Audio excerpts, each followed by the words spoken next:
是废材。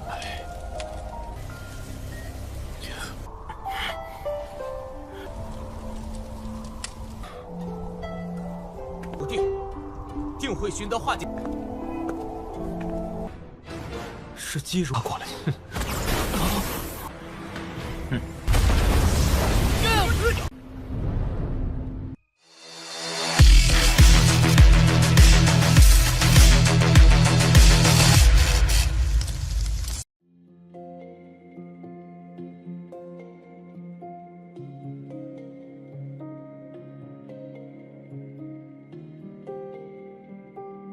Halo semuanya, selamat datang di Ruang Sinema. Bagaimana kabar kalian semua? Semoga selalu sehat dan baik-baik saja.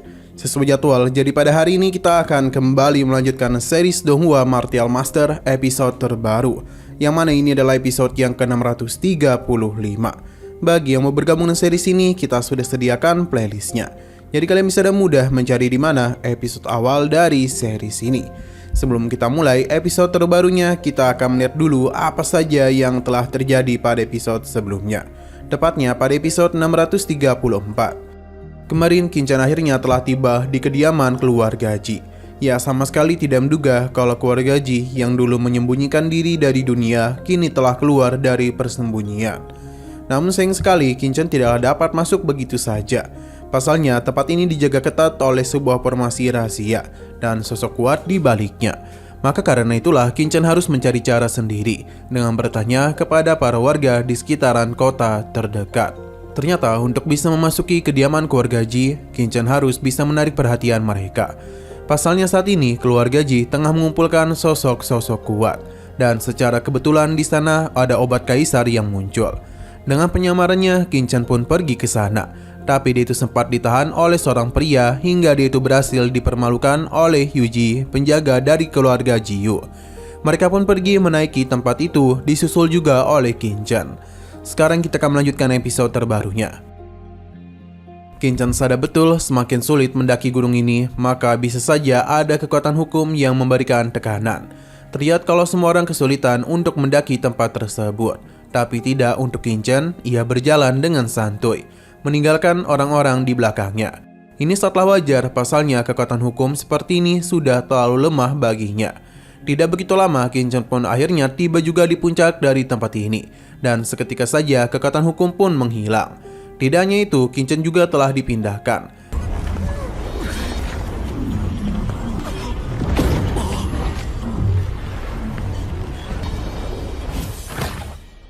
Ia bisa melihat dengan jelas apa yang sedang terjadi di atas sana, karena beberapa orang tengah berkumpul untuk menunggu sesuatu yang sangat berharga. Pasalnya ini adalah rumput 9 daun pelebur dao tingkat kaisar. Itu sudah cukup untuk membantu Martial Sovereign untuk bisa menembus batas menjadi Martial Emperor. Kinchan yang tertarik mulai mengamati bunga ini lebih dekat, sambil penasaran sebenarnya siapakah yang telah menanam obat tersebut. Terlebih lagi, terdapat larangan puncak tingkat 9. Di sini ada murid yang bertanya dari manakah asal dia berada, karena Kinchan itu harus mencari tempat duduknya sendiri. Karena bagaimanapun ini adalah tempat suci. Kinchan paham dan duduk di sampingnya. Murid ini yakin kalau ini adalah kali pertamanya Kinchan mendaki puncak Gunung Dao. Tak lama lagi rumput pelebur Dao akan segera matang. Jika dapat menyerap sedikit energi murninya yang terburai saat pematangan, maka hal itu akan sangat bermanfaat bagi mereka di masa depan. Kinchan bertanya kepadanya sebenarnya siapa yang telah menanam obat ini di situ. Ternyata obat ini ditanam 300 tahun yang lalu oleh master kuat dari provinsi Ji, bernama Jiusu. Ini semua dia lakukan untuk sahabatnya yang sejak lahir memiliki meridian yang rusak. Mendengar hal tersebut seketika saja membuat Kinchan terkejut. Untuk tahu apa yang sebenarnya telah terjadi, kita pun dibawa ke beberapa waktu sebelumnya. Tepatnya beberapa ratus tahun sebelum Kinchan bereinkarnasi. Ternyata sahabat Yusu yang dibicarakan sebelumnya adalah Kinchan. Kala itu meridiannya telah mengalami kerusakan parah, yang mengakibatkan dirinya merasa begitu sedih. Hal itu bahkan juga dirasakan oleh Jiusu. Pasalnya kini Kinchan tidaklah memiliki harapan lagi untuk bisa menembus batas menjadi Martial Emperor. Kinchan merasa keadaan yang telah dirinya alami saat ini merupakan kehancuran bagi hidupnya, sebab ia sudah tak bisa berbuat apapun lagi. Karena itulah Kinchan pun memilih berpisah dengan Jiusu.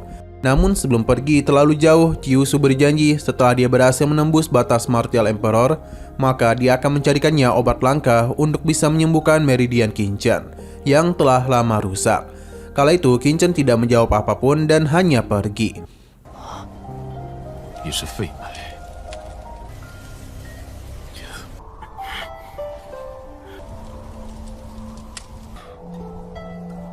不定，定会寻得化解。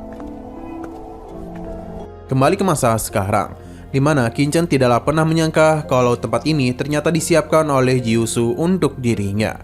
Gyusu ternyata berjuang begitu keras tanpa sepengetahuan Qinchan. Qinchan sendiri penasaran apakah keluarga Ji akan datang kemari. Tentu saja mereka itu akan kemari, hanya saja dahulu saat Gyusu memisahkan diri dari keluarga Ji, keluarga ini sudah pernah mengirim orang kuat untuk memindahkan rumput pelebur dao itu. Tapi mereka gagal akibat larangan di tempat itu. Bahkan mereka juga harus terluka parah. Tidak hanya itu, mereka juga menjadi bahan tertawan banyak pihak. Sesaat kemudian 2 kapal pun datang, di mana itu berasal dari keluarga Ji dan keluarga Mo, yang dipimpin oleh Jiruri dan Mo Xingyuan. Tidak yang berlama-lama, mereka pun segera turun. Kedatangan Jiruri dan Mo Xingyuan langsung menarik perhatian banyak orang. Karena mereka adalah 2 keluarga terkuat di bawah aula penegak hukum. Sementara Qinchan penasaran kepada Jiruyu karena setelah meninggalkan dunia Guyu, kekuatannya telah mencapai setengah langkah menjadi Martial Emperor. Rumput pelebur dao itu sudah hampir matang, namun mengapa keluarga Ji malah ingin mengambil bunga tersebut? Terlihat kalau Mo Xingyuan dan Jiruri saling mengejar satu sama lain, karena mereka sama-sama ingin mendapatkan bunga tersebut. Jadi tidak ada satupun dari mereka yang mau mengalah.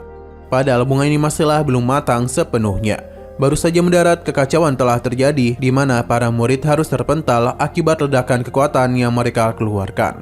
Sepertinya reputasi itu tidaklah berbohong. 是肌肉过来。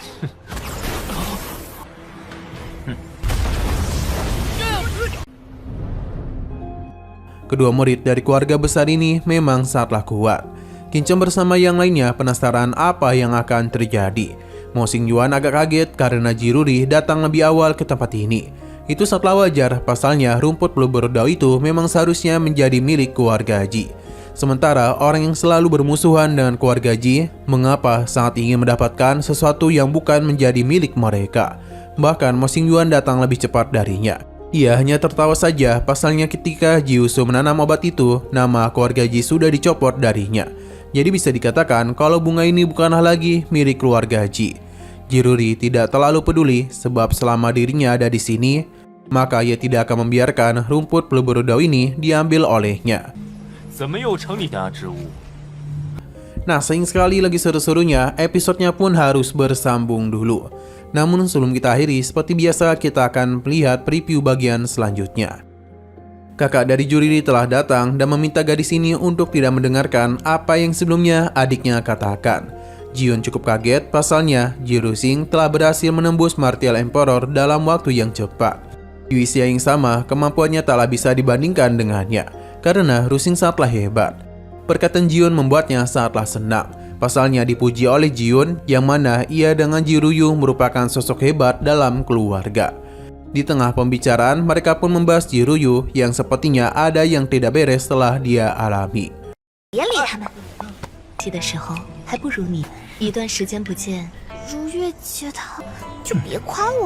Oke, sekian dulu pada video kali ini. Untuk video selanjutnya akan segera hadir. Jadi bagi kalian yang mengikuti seri ini, langsung saja klik subscribe dan aktifkan loncengnya. Terima kasih yang sudah menonton video sampai habis. Jika kalian suka pada video ini, klik like dan share ke teman-teman kalian tentang channel ini. Dan ditunggu aja kelanjutannya. Oke, sampai jumpa di video selanjutnya.